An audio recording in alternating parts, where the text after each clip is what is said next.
हमेशा।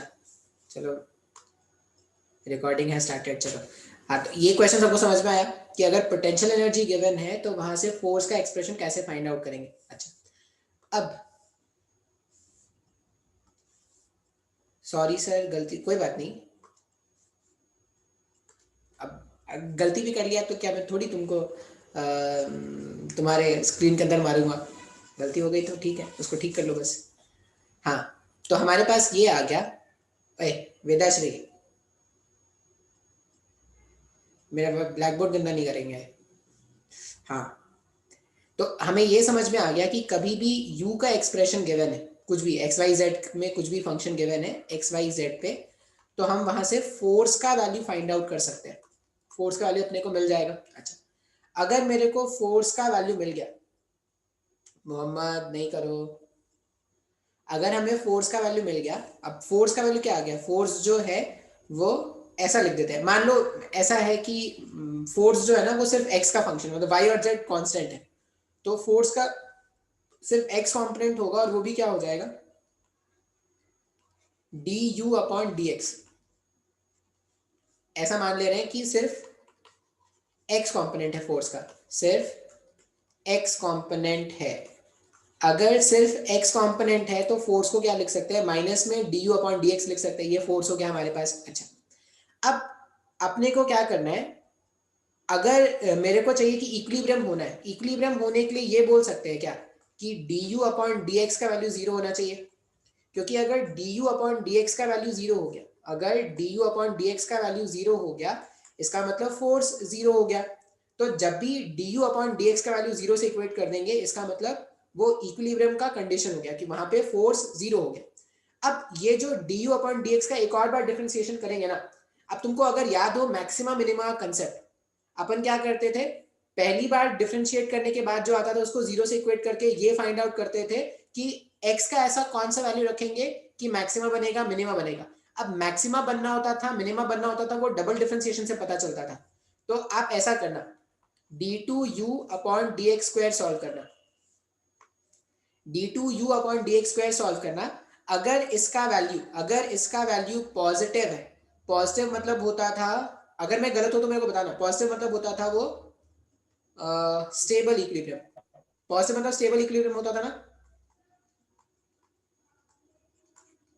d2u upon D x square अगर positive होता था वो स्टेबल इक्विलिब्रियम है।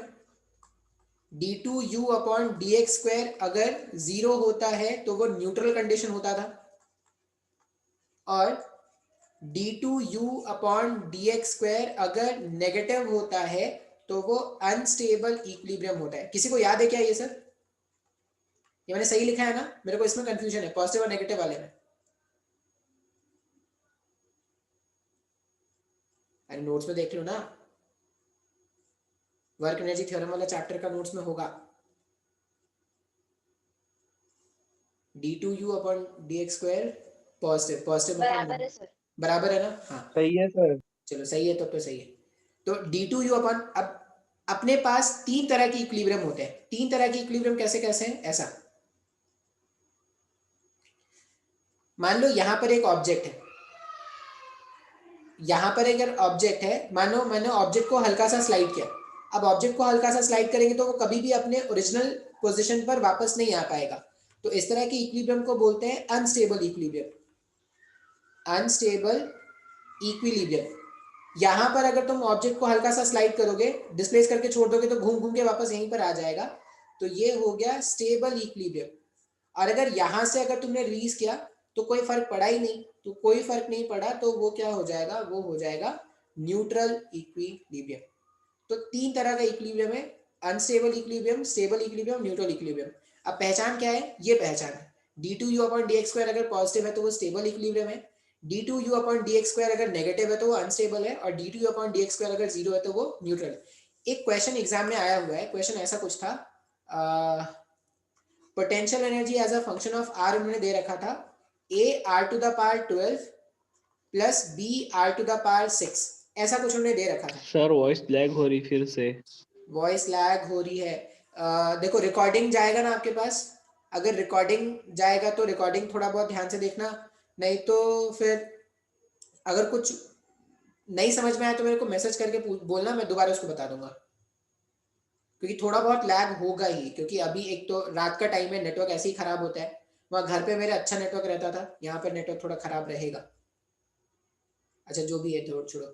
अच्छा मान लो ऐसा है, u टू इसका power, sorry u as a function of r कुछ दे रखा है इन्होंने, a r to the power 12 और b r to the power 6, और इन्होंने पूछा है कि कौन सा इक्विलिब्रियम है ये बता दो, टाइप ऑफ इक्विलिब्रियम बता दो, और r का ऐसा क्या वैल्यू हो जब इक्विलिब्रियम मिले। तो अब इसके लिए क्या करेंगे, डबल डिफरेंशिएट करेंगे इसको। पहली बार डिफरेंशिएट करोगे तो ये क्या हो जाएगा, du अपॉन dr। अब सिंस ये r का फंक्शन है तो r के टर्म्स में डिफरेंशिएट करेंगे, तो पहला टर्म आ जाएगा 12a r to the power 11 plus next term आ जाएगा 6b r to the power 5। यहाँ पे माइनस होगा, प्लस नहीं होगा, यहाँ पे माइनस है, यहाँ पे माइनस, ये माइनस। इस तरह से हमारे पास टर्म आ गया। अब इक्विलिब्रियम किस पॉइंट पर होगा ये जानने के लिए इसको जीरो से इक्वेट करना पड़ेगा। तो 12a r to the power 11 minus 6b r to the power 5 equal to 0 हो गया। इसको अगर सिंप्लीफाई करोगे तो कितना आ रहा है, 12a r to the power 11 is 6b r to the power 5। r to the power 5 जब इससे सिंप्लीफाई करोगे ना तो ये r का पावर 6 बचेगा, यहाँ पर r टू द पावर 6 बच रहा है। तो और ये एक हो गया और ये दो हो गया, तो r टू द पावर 6 जो है ना उसको अरेंज करके ये लिख सकते हैं b डिवाइडेड बाई 2a। अपने को तो r जानना है, अगर अपने को r जानना है तो b divided by twice of a और इसका पावर 1/6, ये r का वैल्यू है। इस तरह से सॉल्व करेंगे तो r का वैल्यू मिल गया। और इस वाले टर्म को जब आप डिफरेंशिएट करोगे, एक और बार डिफरेंशिएट कर दो इसको जब एक और बार डिफरेंशिएट करोगे तो 11 इंटू 12 कितना हो जाएगा, 132 a r to the power 10 हो जाएगा minus 30b r to the power 4, ऐसा कुछ आ गया मेरे पास। इसको एक और बार डिफरेंशिएट। अब a और b का उन्होंने मान लो वैल्यू दे दिया, मान लो उन्होंने बोल दिया कि a का वैल्यू 1 है भाई साहब, और r का वैल्यू यहाँ से अपन ढूंढ लेंगे, r का जो भी वैल्यू आएगा सब वैल्यू यहाँ पे पुट कर देना। अगर सिंप्लीफाई करने पर ये पॉजिटिव, जीरो तो नहीं मिल रहा है, अगर सिंप्लीफाई करने पर ये पॉजिटिव मिल रहा है तो समझ लेना कि स्टेबल इक्विलिब्रियम है, और अगर वैल्यू पुट करने पर नेगेटिव मिल जाए तो अनस्टेबल है, न्यूट्रल कंडीशन तो नहीं आने वाला। इस तरह के क्वेश्चन बनते हैं। सॉल्व कर पाएंगे क्या, ये समझ में आया क्या जो मैंने सॉल्व किया, कोई डाउट?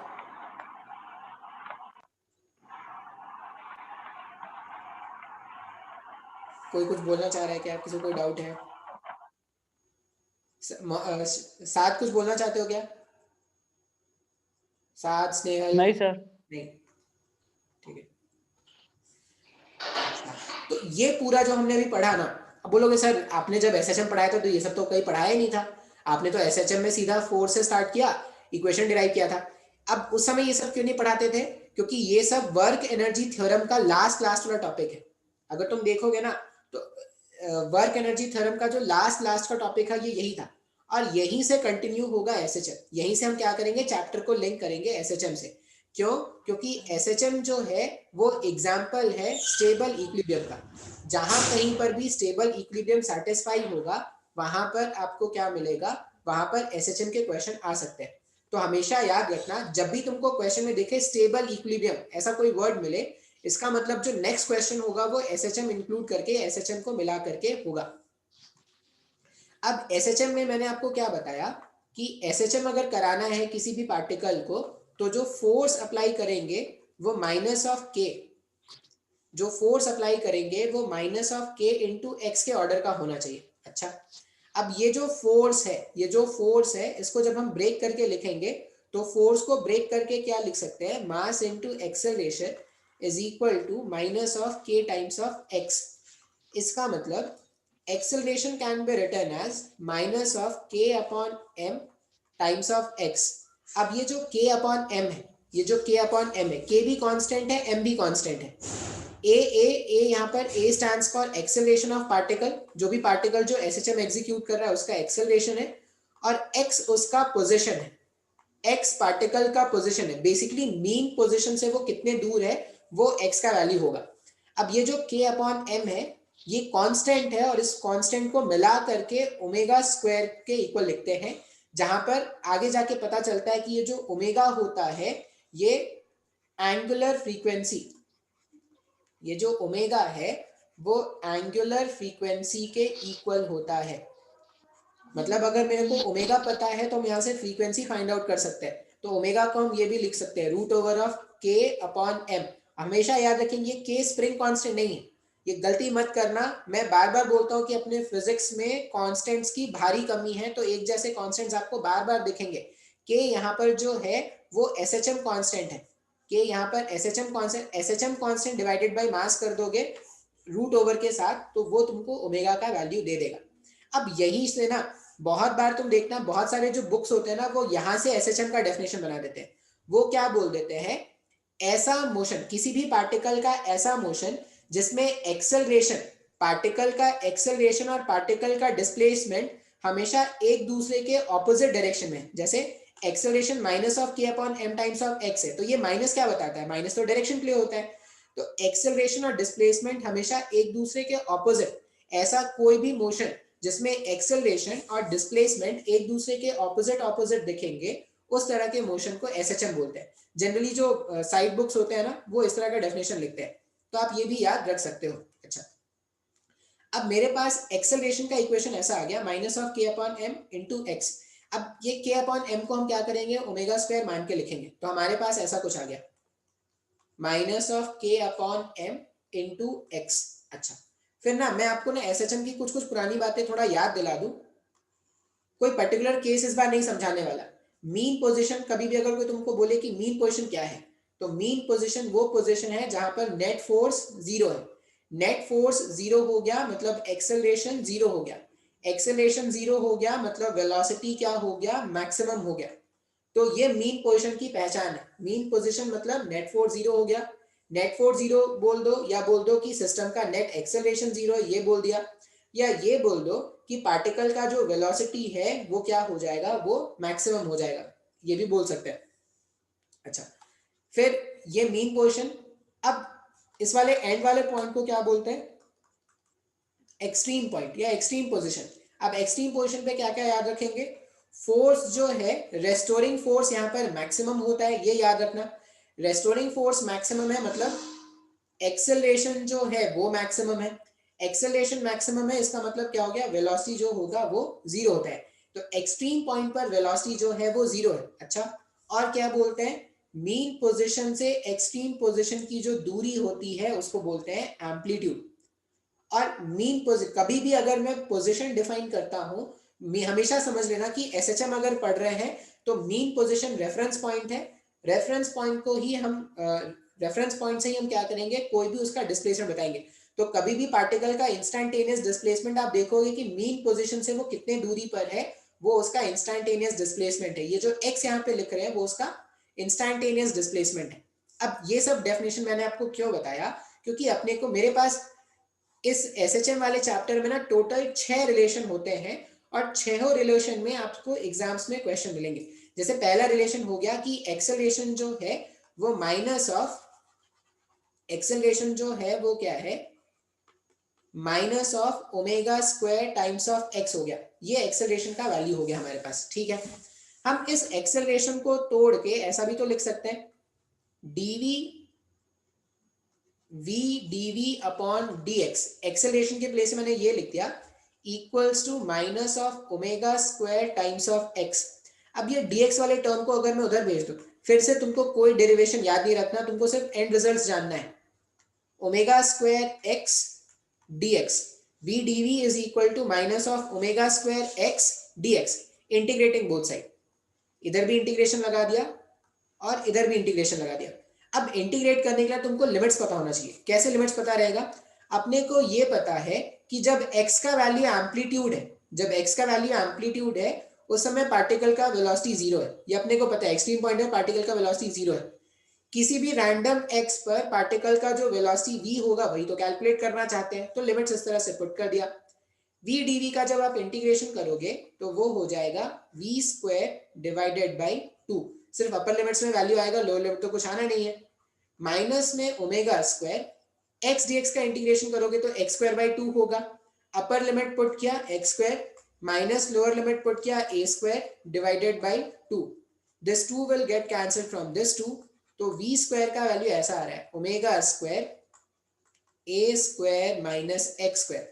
मतलब सेकंड रिलेशन जो हमारे काम का है, सेकंड रिलेशन जो हमारे काम का है वो है v जो है वो omega times of root over a square minus x square के बराबर है। और आप चाहो तो आप इस फॉर्मूले को वैलिडेट भी कर सकते हो, इसको चेक भी कर सकते हो। कैसे चेक करोगे? अगर आप इसमें x के प्लेस में a पुट कर दोगे तो v जीरो आ जाएगा।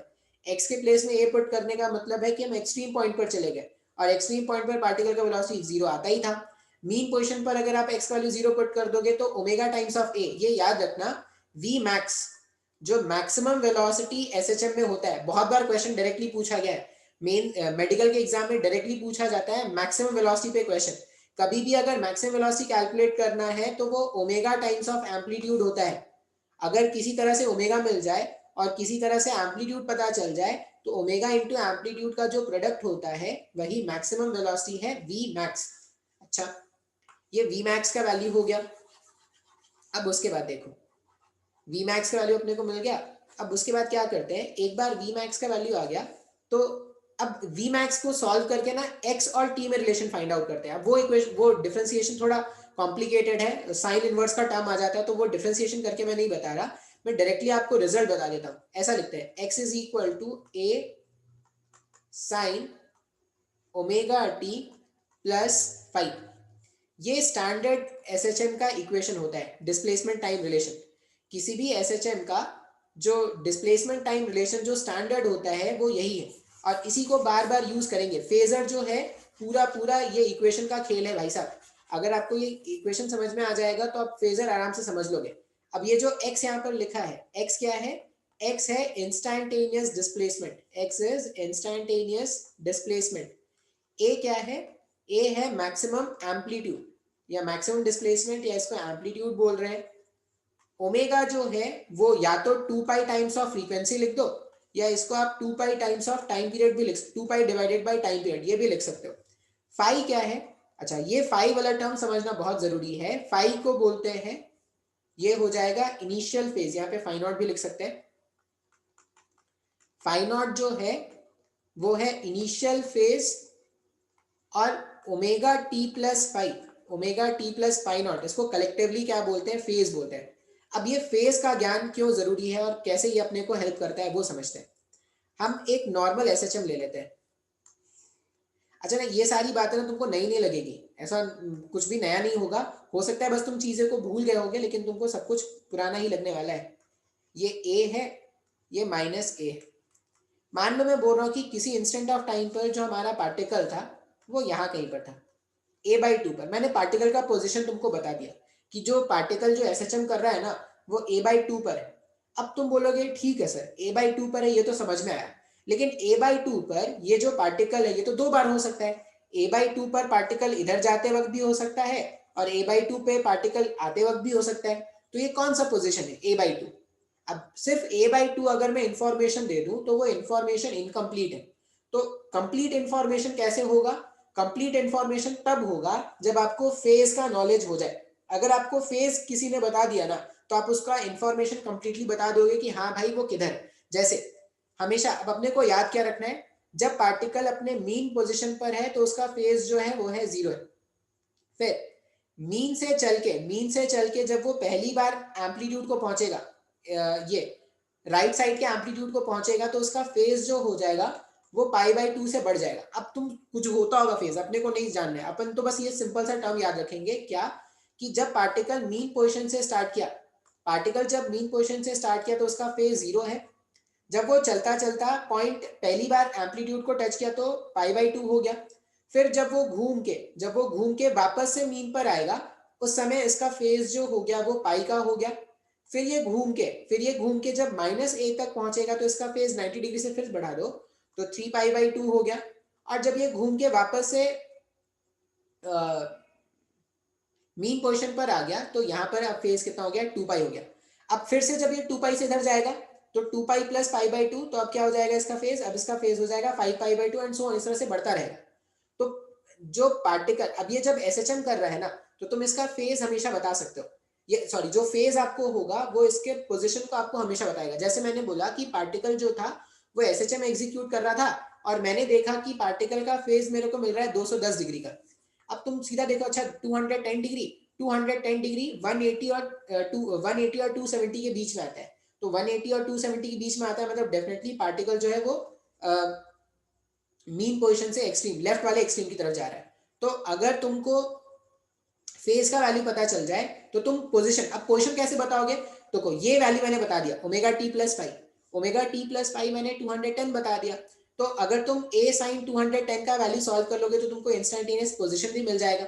तो फेज जो है, कुछ भी होता होगा फेज, अपने को उतना ज्यादा दिमाग नहीं खर्च करना है, अपने को बस इतना याद रखना है कि फेज का अगर मेरे को नॉलेज है तो मैं पार्टिकल का एग्जैक्ट पोजीशन और किधर जाने की टेंडेंसी है वो दोनों बता सकता हूँ। तो वो दोनों अगर मेरे को बताना है कभी भी, उसका एग्जैक्ट पोजीशन मीन पोजीशन से कितने दूरी पर है ये बताना है और मीन पोजीशन से किधर जाने की वो कोशिश कर रहा है अगर ये बताना है, तो हम क्या करेंगे, हमेशा उसका फेज फाइंड आउट करेंगे। जैसे ही उसका फेज मिल गया अपने को उसका क्या मिल गया, उसका पोजीशन मिल जाएगा और किधर जा रहा है वो भी पता चल जाएगा। तो ये इक्वेशन में जो सारे कुछ टर्म्स है वो समझ में आ गया ना। सबसे ज्यादा परेशान लोगों को फेज करता है, फेज समझ में ही नहीं आता सर फेज क्या है। तुम तो ऐसा समझ लो कि फेज जो है वो अपने को पोजीशन और डायरेक्शन ऑफ डिस्प्लेसमेंट, किधर पार्टिकल जा रहा है, ये दोनों बताने वाला है। क्लियर है क्या सबको? आई होप ये क्लियर होगा। अच्छा, अब ये जो इक्वेशन है x is equal to a sine omega T plus phi naught, इस वाले इक्वेशन में अगर तुम t इक्वल टू 0 कर दोगे ना, इस वाले इक्वेशन में अगर तुम t को 0 पुट कर दोगे तो a साइन फाई नॉट आ जाएगा, वो इनिशियल पोजीशन हो गया और ये फाई नॉट जो था वो इनिशियल फेज हो गया। मतलब ऐसा लिख सकते हैं एट t इक्वल्स टू 0, किसी ने कुछ पूछा? यस सर, चलो सही है। हाँ, मान लो एट t इक्वल्स टू 0 में अपन इस इक्वेशन को सिंप्लीफाई करते हैं तो t इक्वल्स टू 0 में क्या लिखेंगे, x is equal to a sine omega t वाला टर्म 0 हो गया तो a साइन फाई नॉट हो गया। अब अगर ये फाई नॉट इनिशियल फेज है, इनिशियल फेज पता है, एम्पलीट्यूड पता है, तो आप इसका इनिशियल पोजीशन बता सकते हो ना कि पार्टिकल ने एसएचएम कहां से स्टार्ट किया होगा। देखो, अब हमेशा याद रखना पार्टिकल जो है वो टू एंड फ्रो ऐसे ऐसे टू एंड फ्रो ऐसे ऐसे मूव कर रहा है। अब t इक्वल्स टू 0 का मतलब होता है जहां से तुमने उस पार्टिकल के चलते हुए मोशन को ऑब्जर्व करना स्टार्ट किया। हो सकता है तुम यहां से ऑब्जर्व करना स्टार्ट करो, हो सकता है तुम यहां से ऑब्जर्व करना स्टार्ट करो, हो सकता है तुम यहां से ऑब्जर्व करना स्टार्ट करो। इसलिए इनिशियल फेज का इंफॉर्मेशन कभी कभी दिया होता है। जैसे मान लो पार्टिकल ऐसे एसएचएम एग्जीक्यूट करा, तुमने यहां से एनालाइज करना स्टार्ट किया, तो वहां पर तुमको इनिशियल फेज का वैल्यू पता करना बताना पड़ेगा कि इनिशियल फेज कितना है। तो अगर तुमको इनिशियल फेज पता है, इसका मतलब ये है कि तुमने t इक्वल्स टू 0 पर जो पार्टिकल था वो मीन पोजीशन से रिलीज नहीं हुआ है, कहीं और से रिलीज हुआ होगा। ये बहुत टफ लगा क्या जो भी बोला मैंने? ये सब जरूरी है समझना, फेज फेज की कहानी। अच्छा, अब ये जो एक्सप्रेशन है x is equal to a sine omega T plus five, इसको क्या करते हैं, एक बार डिफरेंशिएट कर देते हैं टाइम के रिस्पेक्ट में। अब x पोजीशन है, पोजीशन को डिफरेंशिएट करेंगे अगर टाइम के रिस्पेक्ट में, तो जो रिजल्ट आता है वो होता है वेलोसिटी। तो ये हो जाएगा ए ओमेगा, साइन का डिफरेंशिएशन अगर आप करोगे तो साइन का डिफरेंशिएशन हो जाएगा cos omega T plus five. अच्छा, डिफरेंशिएशन कर रहे हैं तो पॉजिटिव रहेगा, तो A omega cos omega T plus five. अब यहां से भी अगर तुम देखोगे ना, देखो ये जो एक्सप्रेशन है उसमें cos omega T plus five का अगर कोई मेरे से मैक्सिमम वैल्यू पूछता तो मैक्सिमम वैल्यू कॉस का कितना होता है, 1 होता है।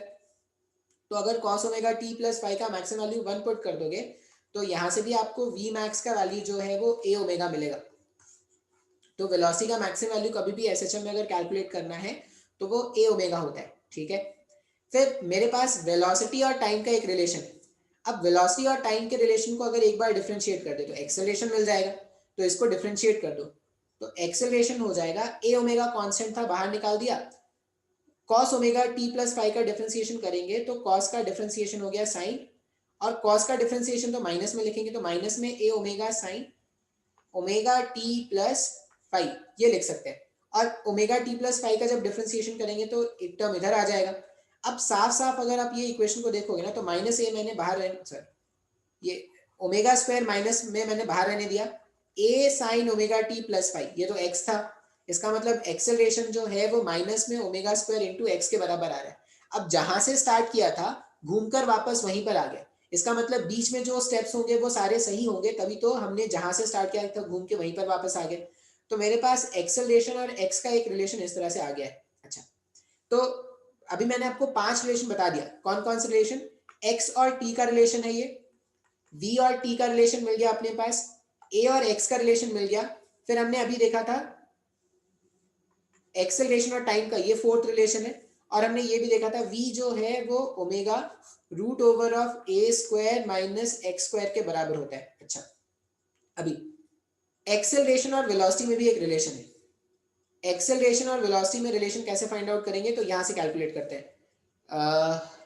हाँ, ये जो एक्सप्रेशन है उसको ऐसा लिख सकते हैं क्या, v स्क्वायर, कौन मैसेज कर रहा है यार अभी, अच्छा नेट पैक खत्म हो रहा है, v square upon omega square जो है वो है a square minus x square, ऐसा कुछ लिख सकते हैं। अच्छा, मेरे को x का वैल्यू नहीं चाहिए। अच्छा, x का वैल्यू यहाँ से पुट कर लो। x का वैल्यू जब यहाँ से पुट करोगे तो x का वैल्यू क्या हो जाएगा, x is equal to a divided by minus of omega square.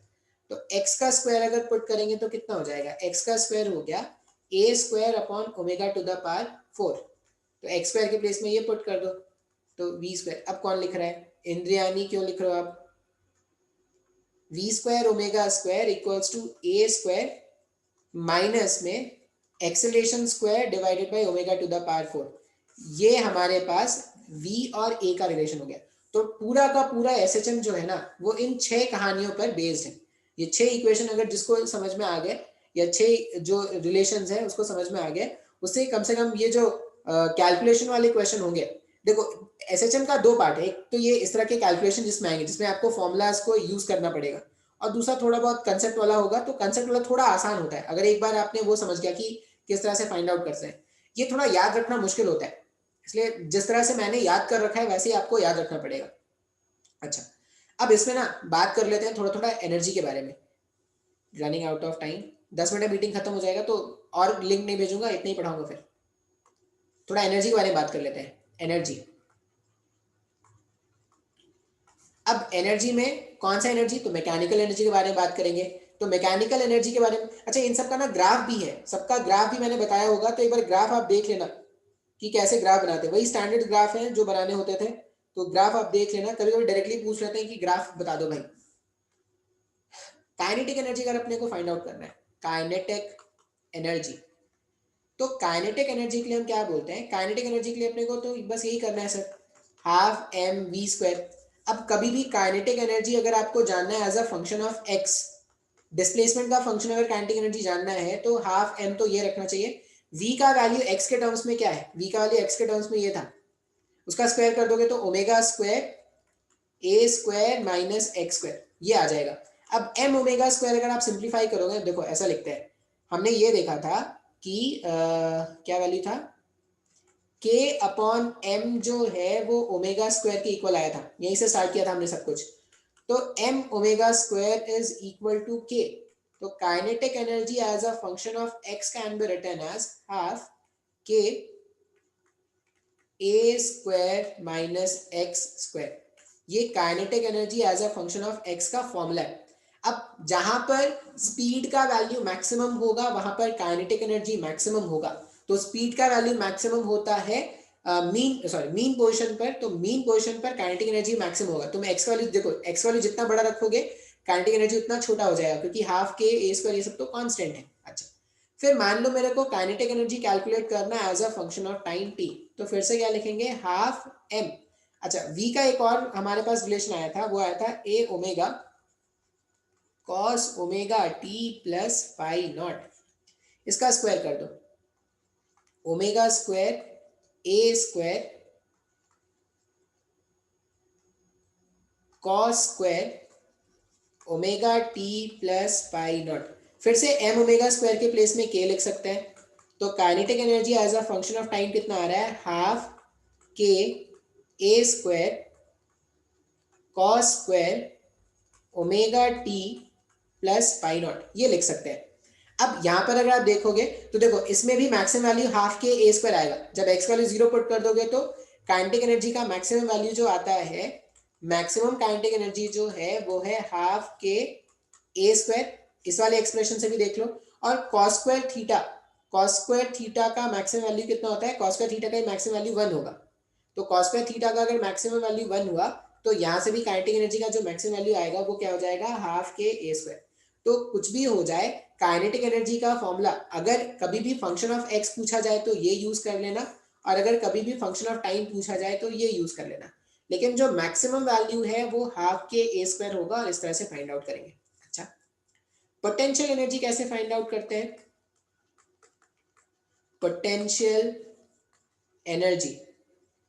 Potential energy का फॉर्मूला होता है u as a function of x, अगर कभी भी लिखना है तो half k x square plus potential energy at mean position, ये एक्चुअल रिलेशन होता है जो अपने को याद रखना है। यहाँ पे याद रखना x इज द elongation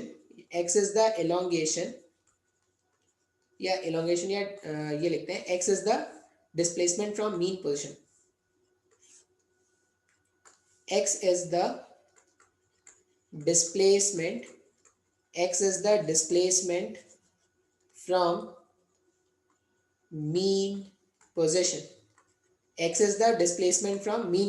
अच्छा, अब 99% ऑफ टाइम या 100% भी हो सकता है मीन पोजीशन पे जो एनर्जी होता है वो 0 दे देंगे, तुम्हारे केस में मेडिकल के एग्जाम में जनरली ऐसा होता है, तो हम सिंपल ये रिलेशन याद रखेंगे, क्या, हाफ के एक्स स्क्वायर, ये हमारे पास सिंपल पोटेंशियल एनर्जी का फॉर्मूला अपने को याद रखना चाहिए। अब पोटेंशियल एनर्जी का जब मैक्सिमम वैल्यू कोई तुमसे पूछेगा कि भाई पोटेंशियल एनर्जी का मैक्सिमम वैल्यू बता दो, तो x का जब वैल्यू मैक्सिमम हो जाएगा तो पोटेंशियल एनर्जी मैक्सिमम है और वो हाफ के ए स्क्वायर हो जाएगा। तो तुम देखो मीन पोजीशन पर काइनेटिक एनर्जी का वैल्यू मैक्सिमम था और एक्सट्रीम पोजीशन पर पोटेंशियल एनर्जी का वैल्यू मैक्सिमम।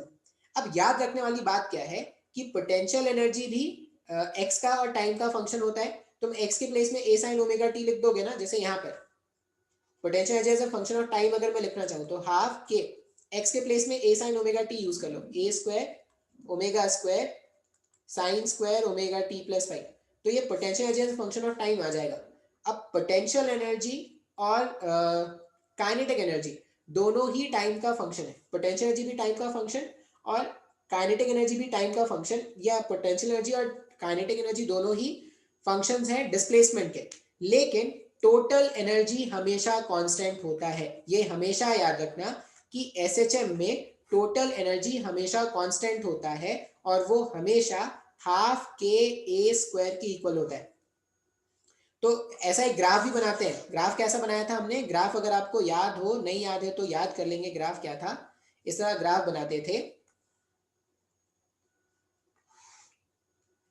मान लो ये मीन पोजीशन है, तो काइनेटिक एनर्जी जो है वो मैक्सिमम हुआ मीन पोजीशन पे, तो काइनेटिक एनर्जी का ग्राफ ऐसा चलता है, इस तरह ग्राफ काइनेटिक एनर्जी का होता है।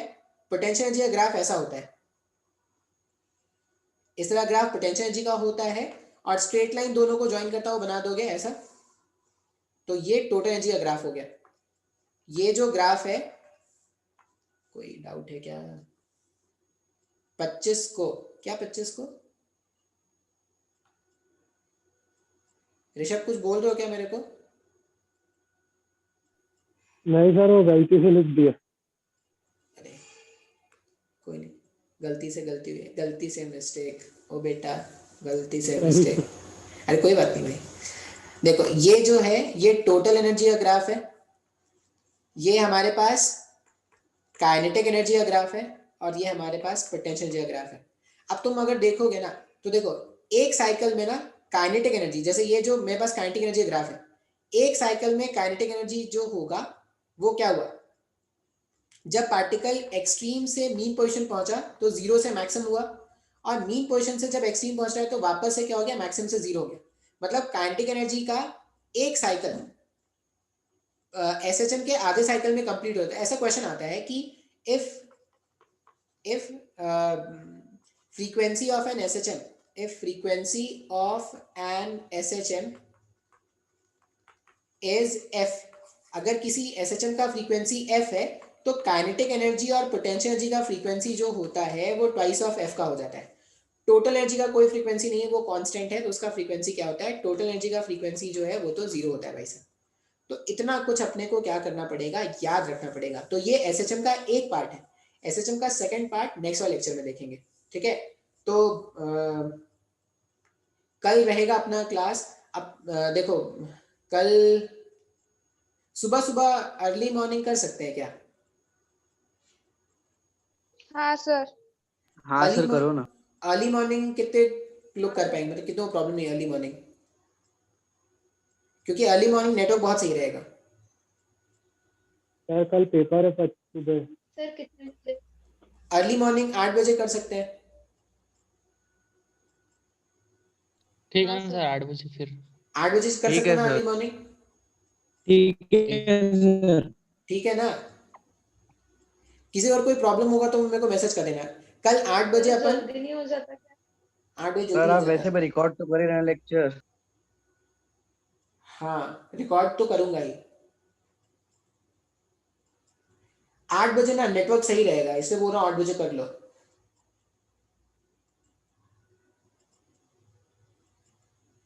अरे अब तो घर में ही रहना है ना, ठीक है ना सर। कोरोना हाँ ठीक ठीक ठाक है सर है ना तो। सर, ठीक है 8 सर बजे। पेपर है, किसका पेपर है, कौन सा पेपर? ठीक है सर।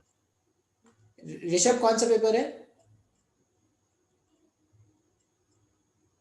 हेलो ऋषभ। अच्छा जेई का, ओके। सर जेई का। अच्छा जेई का पेपर है, तो कल ही है पेपर? हाँ कल सुबह वाला बैच 1। हाँ तो ठीक है ना, दे दो, कोई दिक्कत नहीं है। उसके बाद आ जाना ठीक है। तुम, रिकॉर्डेड लेक्चर देख लेना, ओके सर। ठीक है ना। अच्छा एक और चीज, जो भी अपना पेस में थे ना, अगर वो तुम्हारे जान पहचान में है तो वो उनको बोलना कि ऐसे लाइव क्लासेस जो चलेंगे उसमें वो आके ज्वाइन कर सकते हैं, मेरे को कोई प्रॉब्लम नहीं है, ठीक है। तो तुम अपने फ्रेंड्स को बोल सकते हो कि वो रिवीजन में चाहे तो आके बैठ सकते हैं। चलो मैं एंड कर रहा हूँ मीटिंग। Thank you sir. चलो। Bye sir. चलो बाय।